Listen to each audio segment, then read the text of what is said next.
Hello, Good morning. good afternoon, or good evening, depending upon where you are. I'm Robin, And I'm Gil. and together we are rocking the love. Absolutely. So we're so glad that you're here with us today. We're very excited as we continue our birthday extravaganza giveaway month, abstract month.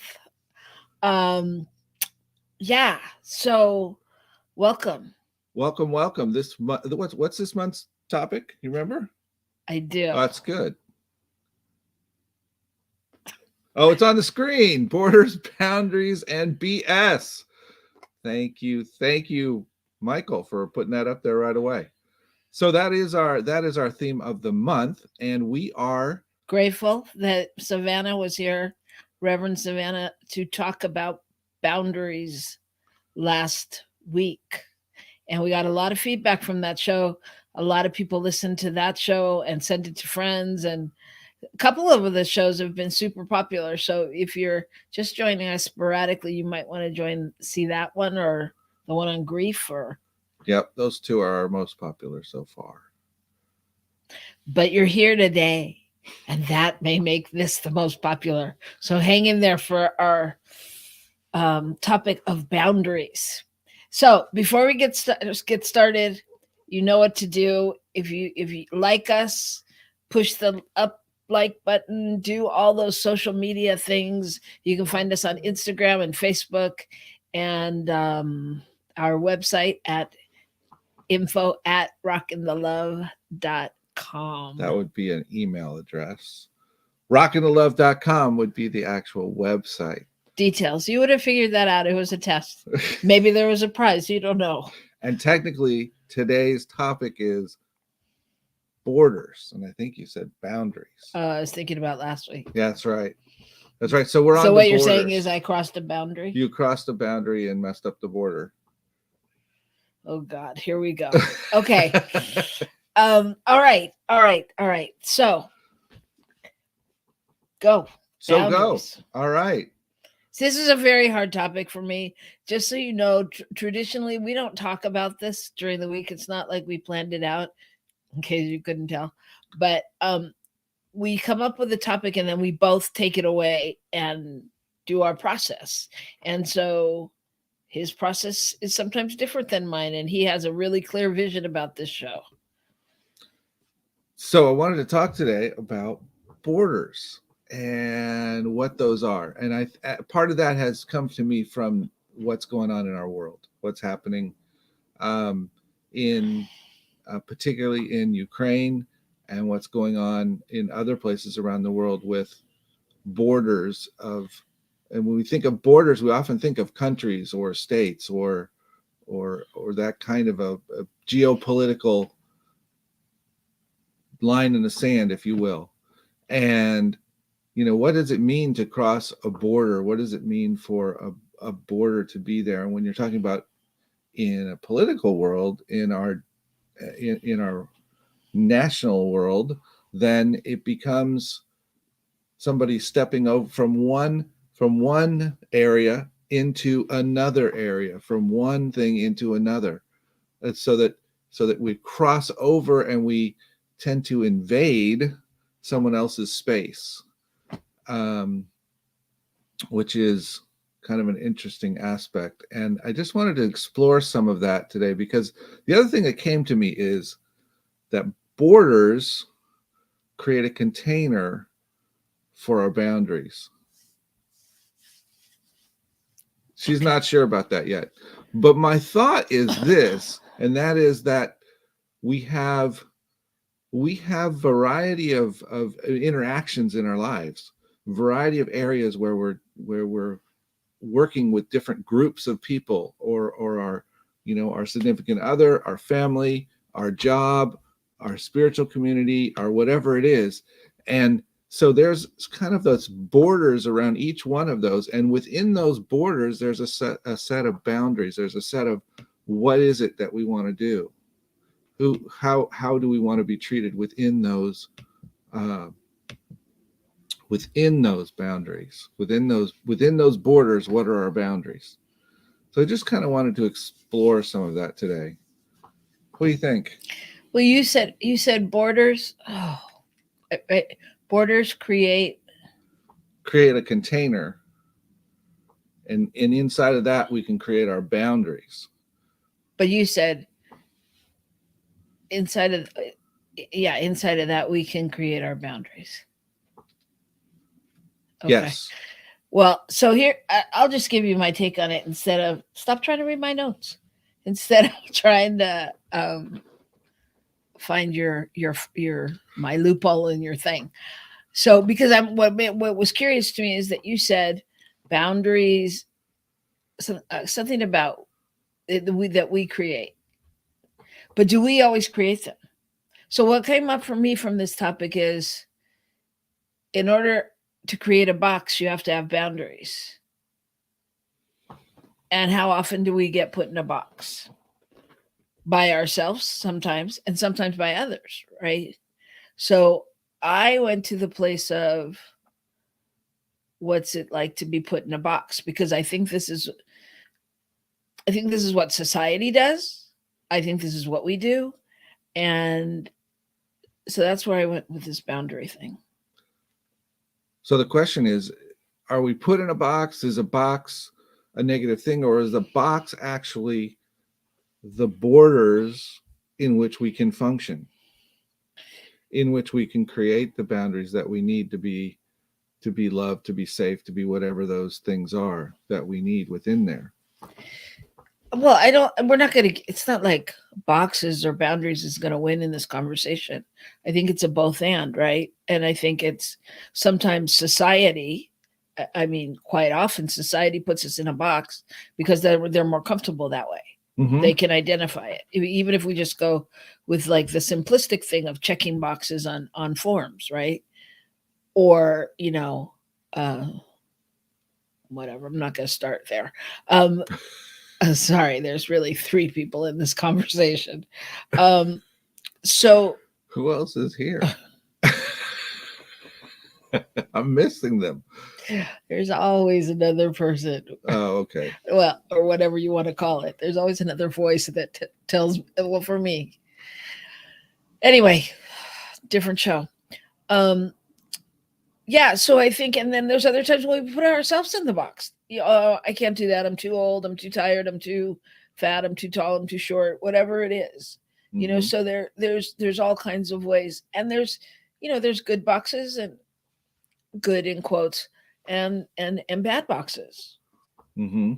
But we're all, yeah, we're all looking to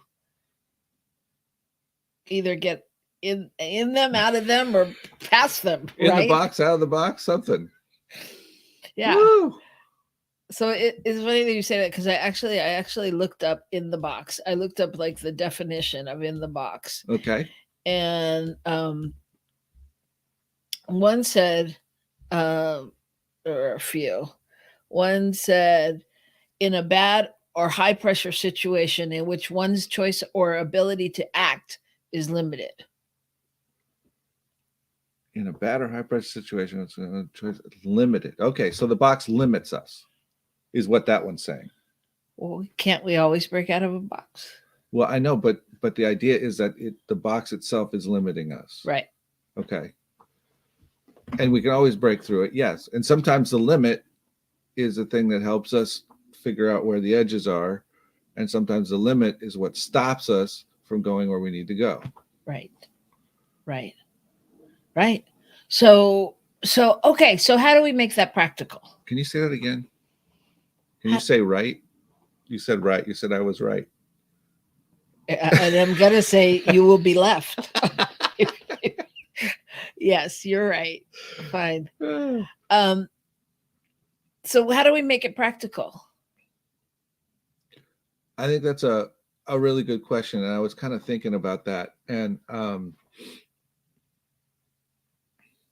it seems like at some level, borders are something that's created to create control, and that's sort of that box idea. I think that the box is there to create a limit, to create an area in which we function, and we always get the opportunity to decide how we're going to enforce those borders, how we're going to view those borders, and whether or not we're going to transcend them or whether we're going to stay within them, whether we're going to look for ways to expand them or simply eliminate them, or whether we're going to stay to utilize them. So okay, Do we always get the choice?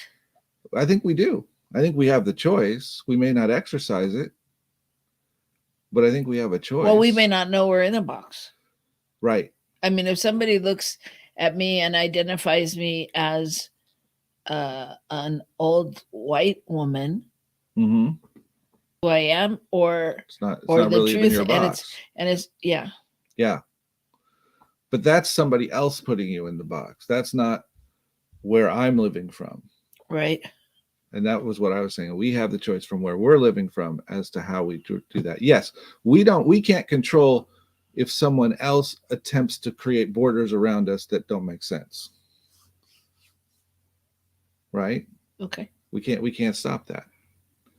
But we have to decide how we're going to operate from our own sense of space that we live from. So okay, so I was thinking about this in terms of life moving forward, and um, I was thinking about us in the current situation, a lot going on, and possibilities, and it could possibly involve a move at some point in terms of physical location. And I was thinking, well, how does that work into this? Because you know kind of the borders we have around all of our relationships and all of our stuff are predicated on being within this particular border, within this particular physical geographical space, and space with particular people. And if that were to shift, we would have to set up a whole new set. We would have to move into a different set of boundaries and a different set of borders, and then figure out what the boundaries are inside of that, because it would be a whole different set of relationships and way we function with people.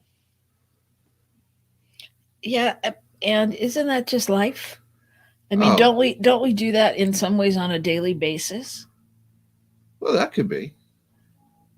I mean, yes, you're right. We do that on a daily basis, and and I was just thinking about it in a way of how do we verbalize it? How do we think about it? And what is it that um, how is it we can better utilize this in our lives? How can we better understand the way we both keep ourselves safe, and we keep the world out, and we stop ourselves? So how do we better utilize all of those parameters that we set up to help us rather than hinder us? Rather than keep us in the box, they support us in creating a safe space, or growing into a larger box, or whatever that might be.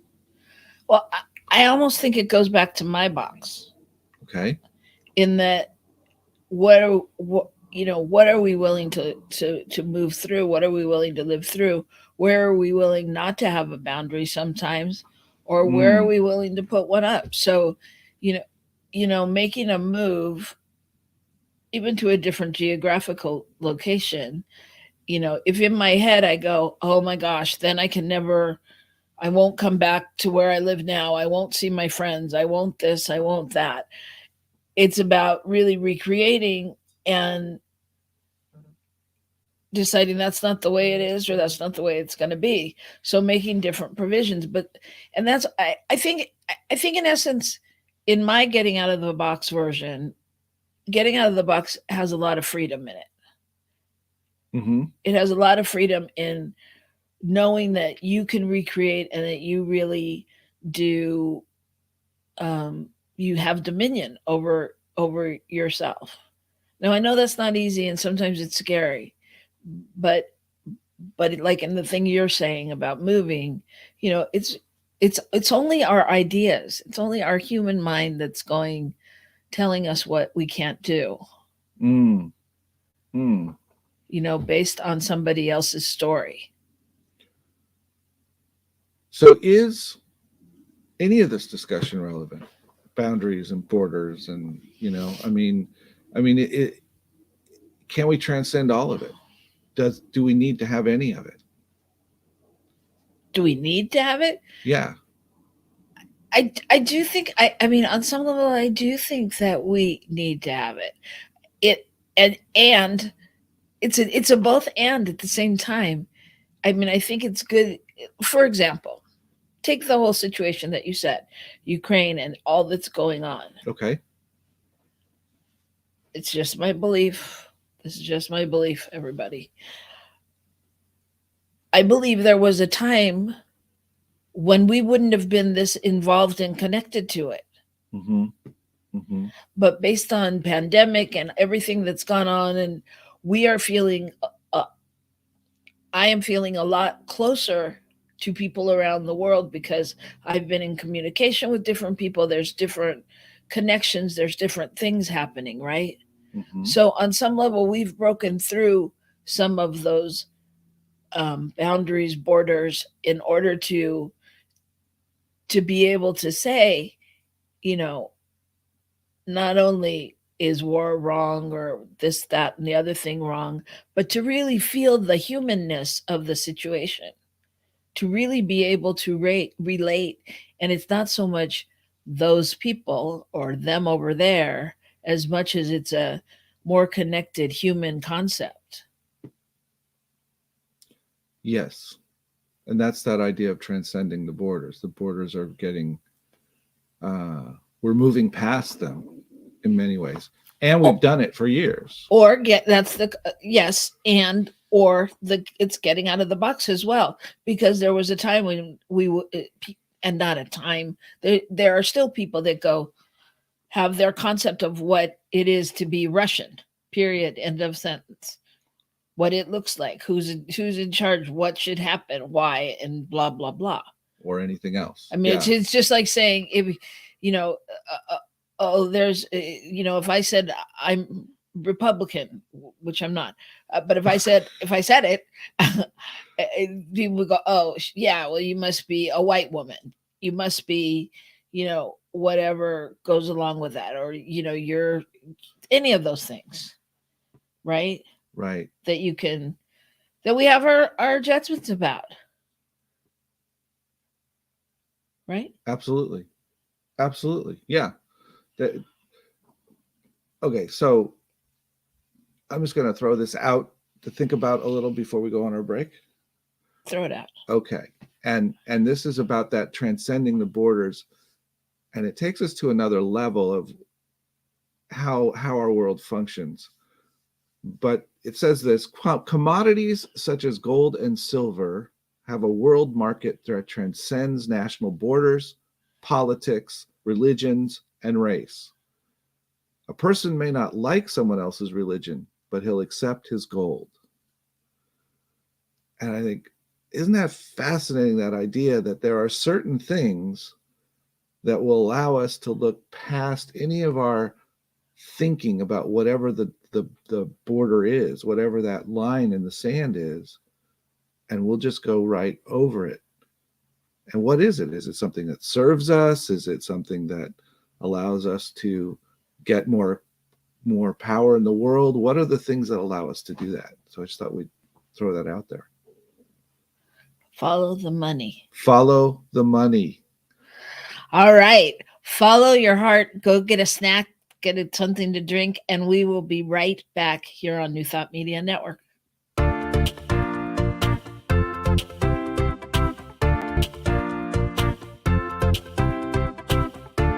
Thank you, Center for Spiritual Living Denver, for your continued support.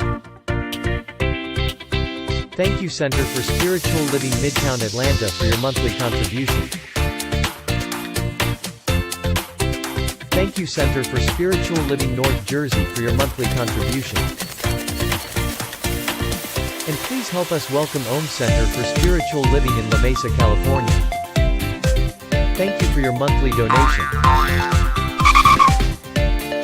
And a special thanks to Hefferland Foundation for your generous technology grant. And Suze Ajay, thank you for your very generous donation. a big shout out to all our committed donors.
Hello, welcome back. I'm Robin, and And I'm Gil.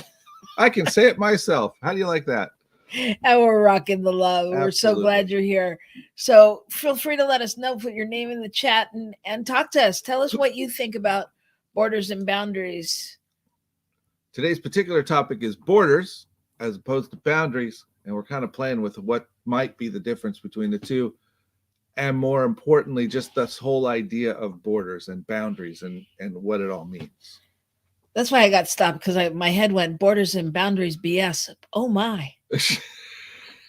Which is our topic of the month without the oh my.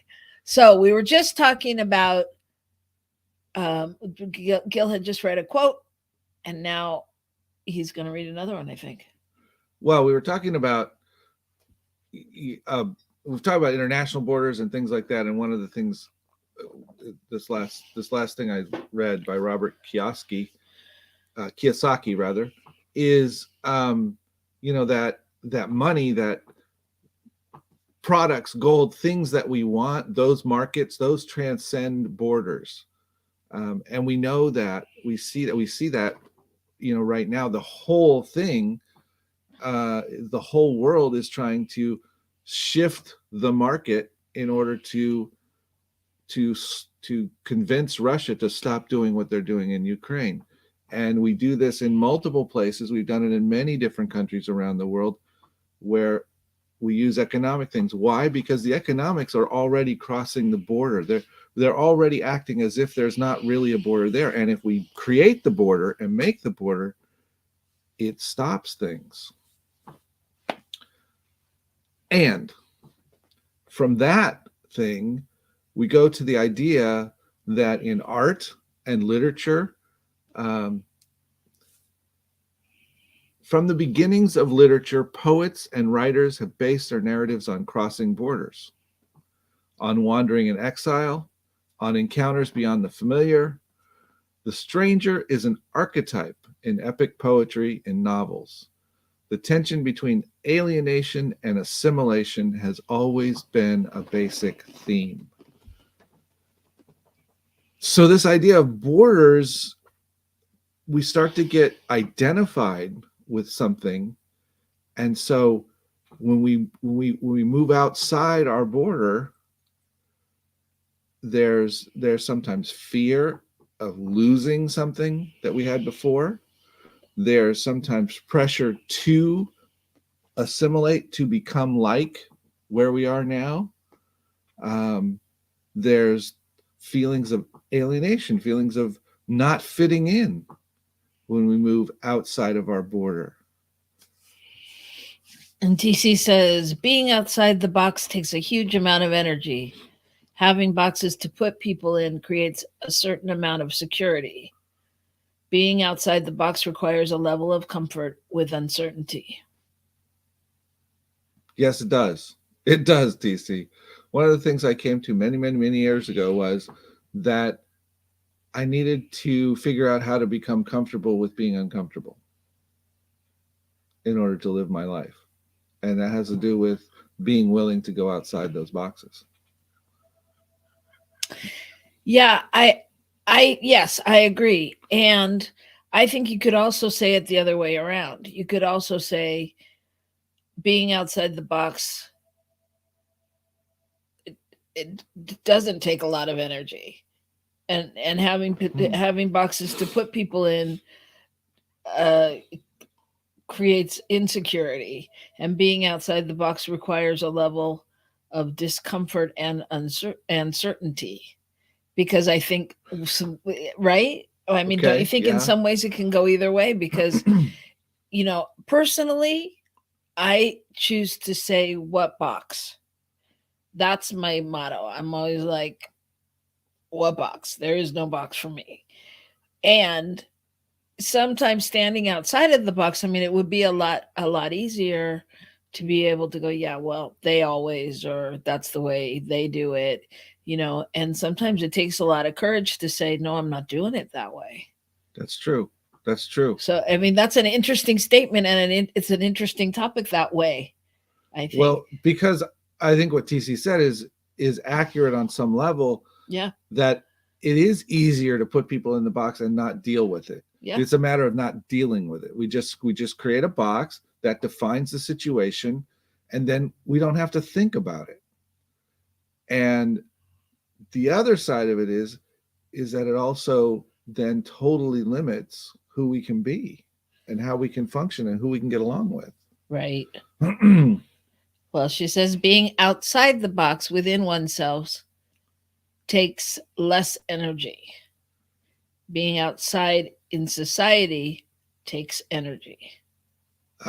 So I think what I'm hearing is stepping outside of a box that's been put on you versus stepping outside of your own box, perhaps. Thoughts? Right. I think it kind of. Yeah. Well, I just showed Gil that I had read this article that says it's a facade, all of it, because these boxes only make us think we know ourselves.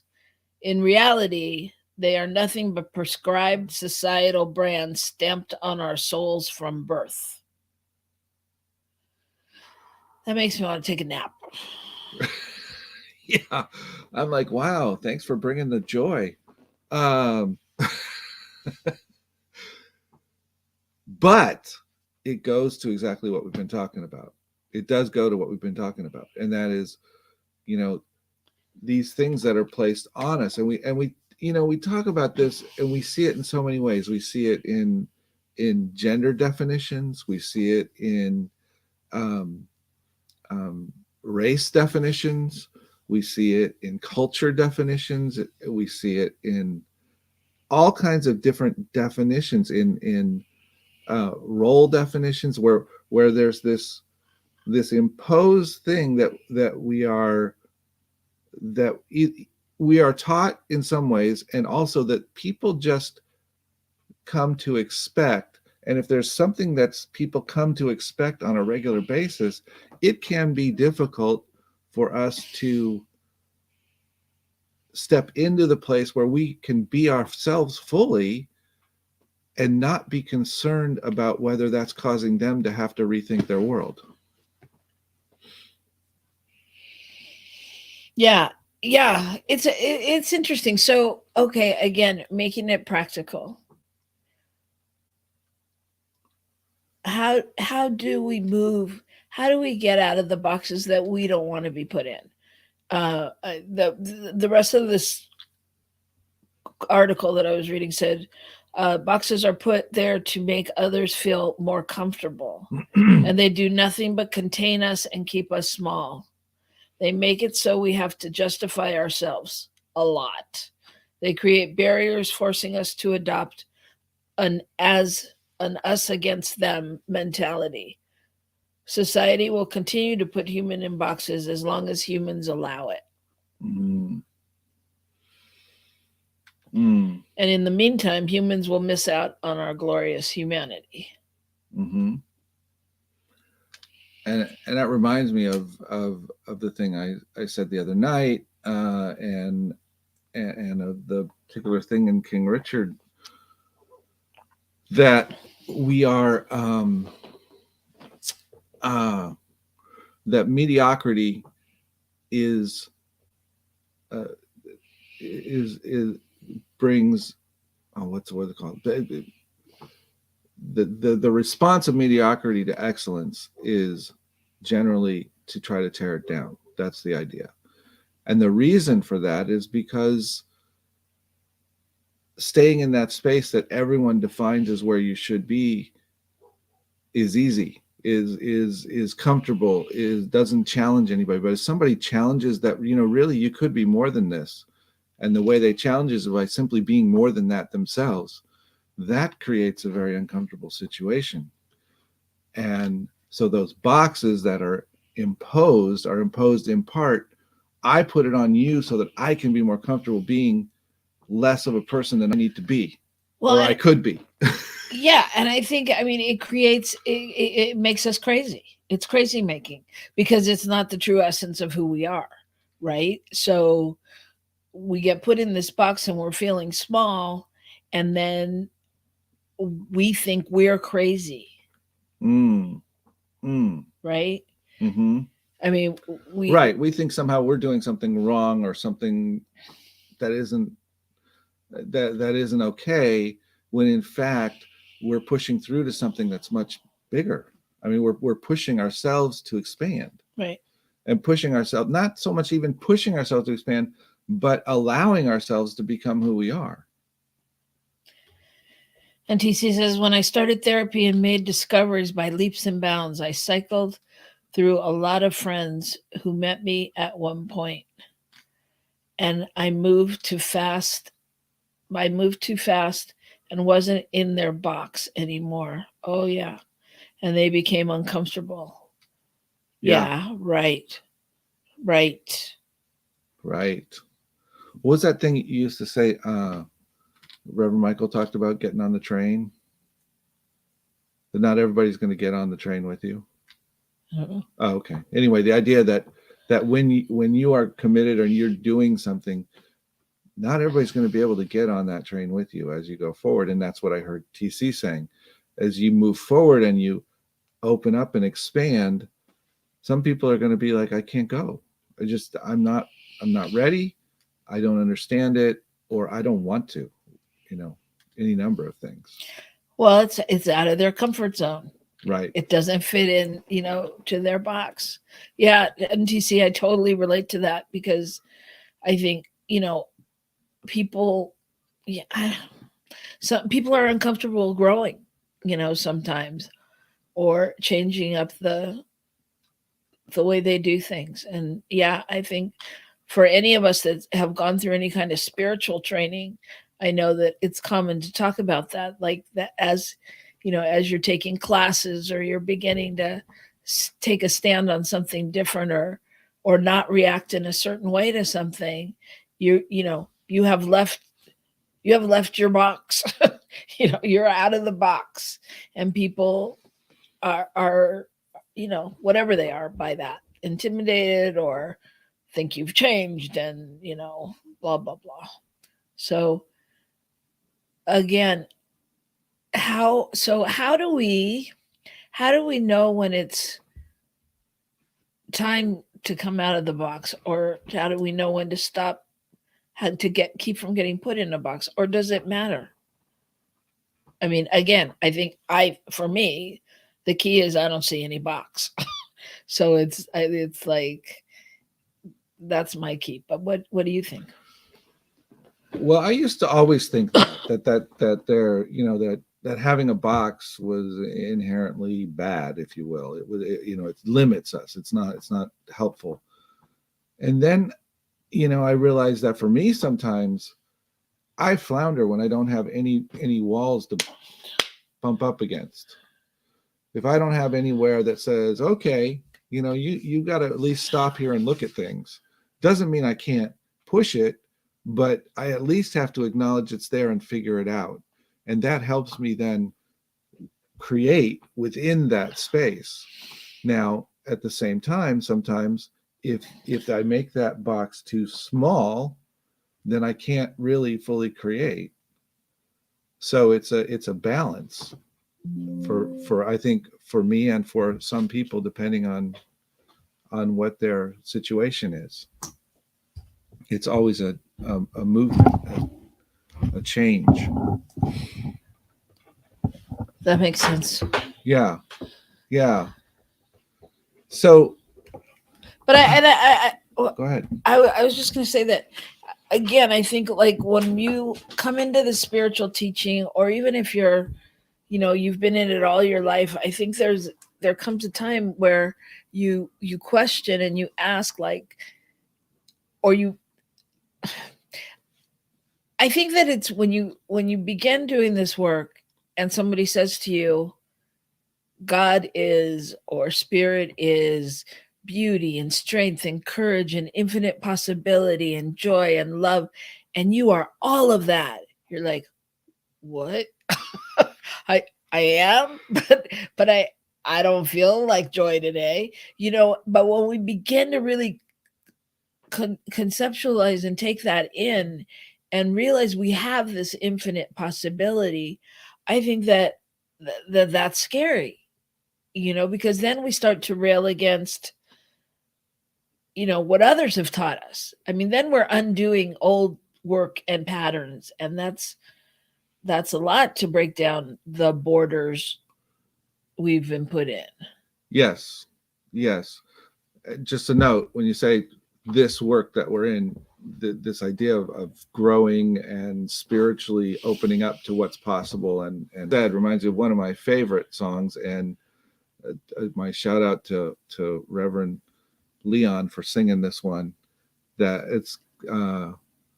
it's called "The City," and there's a line in it that says, "I was standing before a wall that wasn't there at all." And that's that idea, those things that we have adopted or we have allowed to be there, when in fact they're just a mirage. They're not real. It's not really a border. It's not really something we can't move or move through. It's just something that we see, and therefore we think it's real. But see, it's so tricky, I think, because they're not real, and yet they are real. If you have been raised believing that this border's there, and that, oh, you'll never be a doctor, you're not smart enough, or you'll never do this, you're not talented enough, or you're not tall enough to be a basketball player. I mean, I'm sure probably at some point in life, Steph Curry was told, you're really shorter than everybody else. It's not going to You're not going to make it. It's not going to work out for you. But it's like, it's you. So they are there. Yeah. And yet they're not there. Yeah. Yeah. So we have to have that courage, or that strength, or that, I don't know, stick-to-itiveness, or whatever it is, to break through. It's like, that's where, the tools come in, like the spiritual tools, and we have to be the ones that are willing to be like, yeah, not so much my truth now. That's not what I'm doing. So interesting. I just found an article from yesterday about International Women's Day, and it was about 6 Pakistani women who have done exactly that. And I'm actually going to mention part of it. I think most of us know or have heard of Malala, who is a Nobel Prize winning young woman. She won it at the age of 17. She's now 24 and graduate of Oxford University. But the thing that struck me is that they quote her address from 2013 to the United Nations. She was 16 at the time, and it was after she had been attacked by the Taliban on her way to school. And she says, "The terrorists thought they would change my aims and stop my ambitions, but nothing changed in my life except this. weakness, fear, and hopelessness died. And it's that idea that she, in the midst of something trying to impose this border, this boundary around her, this box, she had what you said, she had the courage to say no. Right. No, even in the face of what I consider and what would be for me incredibly scary and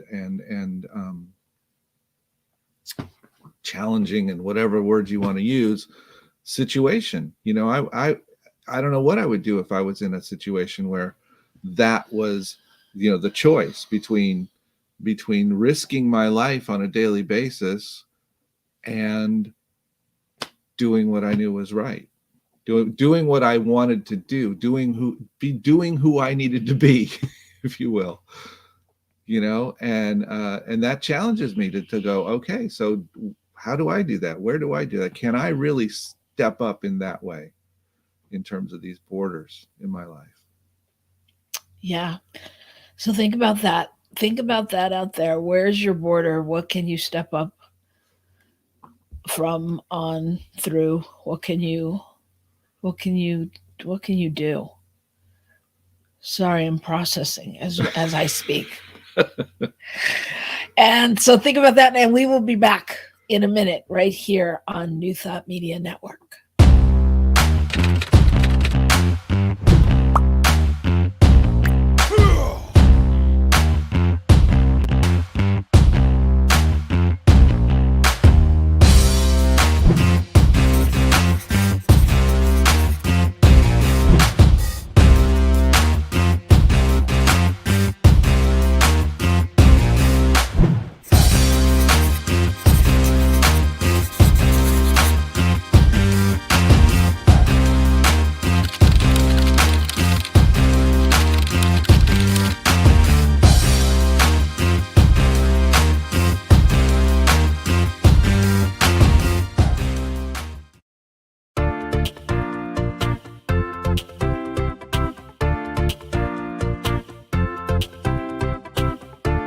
Thank you, Center for Spiritual Living Denver, for your continued support.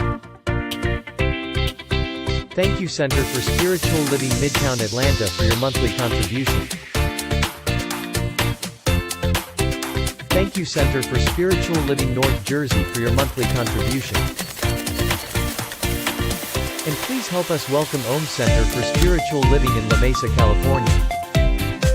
Thank you for your monthly donation. And a special thanks to Hefferland Foundation for your generous technology grant. And Suze Ajit, thank you for your very generous donation. And a big shout out to all our committed donors.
Hello, I'm Robin. And I'm Gil, and you are rocking the love with us today. We are enjoying the day and having fun talking about what? Boundaries. Boundaries, borders, and BS. Oh, yeah. But mostly today we're talking about borders. Thanks, Michael. We spelled it wrong. There we go. One way we have boards, and the other way we have board. Interesting. Okay. Here. I just noticed that. Maybe it means someone's coming to stay with us. That's right. There's borders. Okay. Excellent. So we were having a discussion during the break, and talking about some more of this idea. And actually, I want to share a little bit of something that I found from Anne Fadiman, and then I think Robin's going to share with you something that she found in it, and they relate, and that's why we're doing it. So, I've always felt that the action most worth watching is not at the center of things, but where edges meet. I like shorelines, weather fronts, international borders. There are interesting frictions and incongruencies in these places, and often, if you stand at the point of tangency, you can see both sides better than if you were in the middle of either one. So that talks about how we need to push ourselves to the edge. We need to push out so we can see the bigger picture. Well, and so that we can be the bigger picture. Yeah, more importantly. Yeah. But I mean, be who we're meant to be, right? So yeah, I was just reading a little bit of an article to Gil, and it was talking about the woman says she doesn't take a stand, and she's throwing out the border type thing because she's an empath, and I know many of you out there are empaths, and because she can feel and see the two sides to everything, and I feel like that all the time, and I think, Gil likes to call it open ended, but I think it's more than that. I think it's really it's an empath where we also go to the humanness Mm-hmm. of something. Mm-hmm. Well, I think, we've seen it demonstrated in our lives really simply, and that is, it is not uncommon for you and I to have friends who are at odds with one another at some level, not at odds, but Yeah. who have, and that we don't have an issue with either one. We can see all of it, Yeah.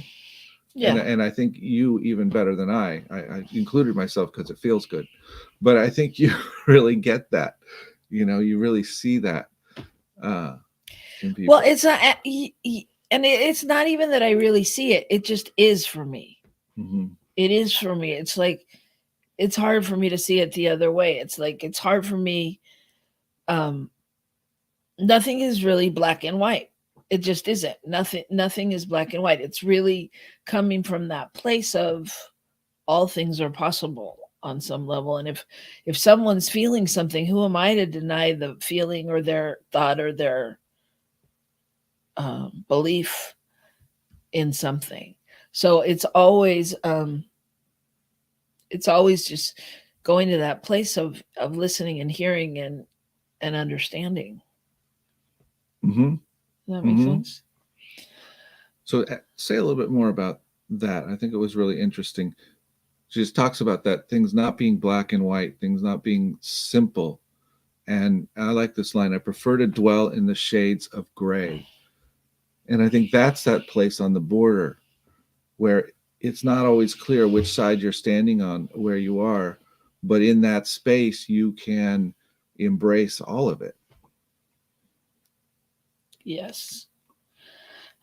She says, she's talking about who she is. She said, I'm a Christian. Some people know me as a Mormon. Do I have 7 kids and drive a minivan and live in Utah? Actually, no. None of the above. Do I hate gay people? No, I love them. I love everyone. Do I disagree with their lifestyle? No. Their lifestyle is theirs to live. But does that go against my religion? Nope. God gave me agency and a brain and a heart. I am not tethered to a strict set of beliefs. I create my own belief system, but then I'm not a true Christian, right? And to that I say, what is true? To me, living my truth looks like living like Christ, the way I believe he lived, based on my study of his life, with love, empathy, compassion, and free of judgment.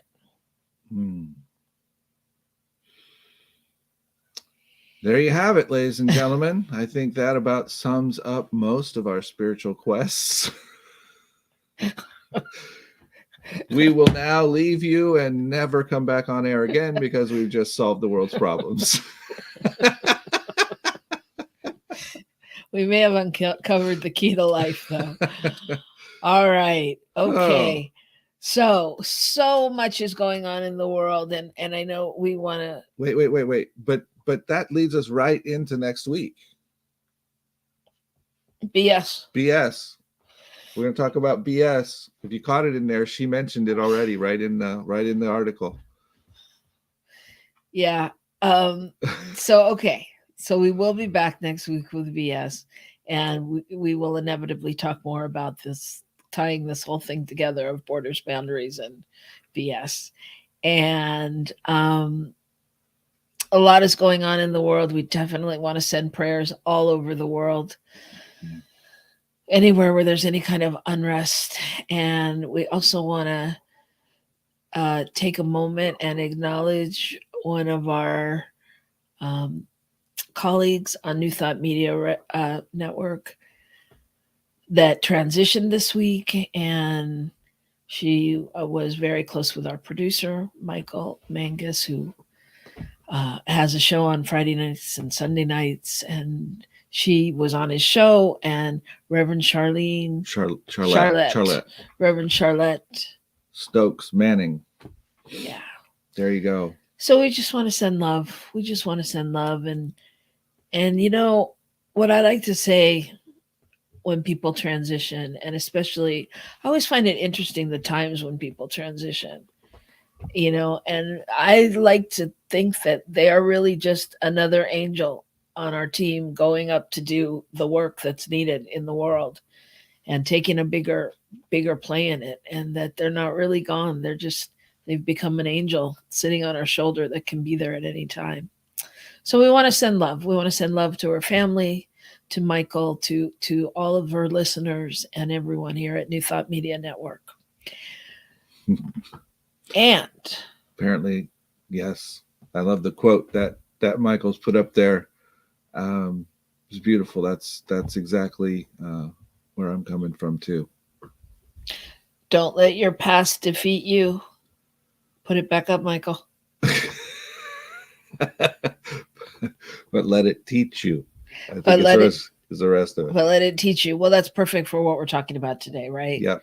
I mean, that's perfect. So, you know, if you've been in a box, if you see a box, if anybody's ever told you to get back in the box or to think out of the box, then maybe it's your time to just reflect on what the boxes taught you, and if you need it anymore.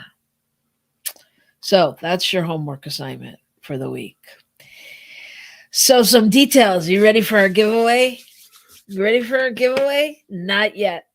Because before that, I'm going to tell you once again that I love to tithe because I get so much benefit back from it. And again, if any of you have enjoyed this show or any of the other shows on New Thought Media Network, just join us. Head to the web page of New Thought Media Network, click on the donate button, and it doesn't matter if it's $5, if it's $3, if it's $150. Whatever you can do, whatever feels comfortable, it makes a big difference, and we are so appreciative for that. All right. Giveaway. And now, speaking of things to get and give, we have for you in this paper with writing on it that you cannot see, but that says official. Oh, there it is. Official sealed document. It's official. It's official. I have a number in here between 1 and 25.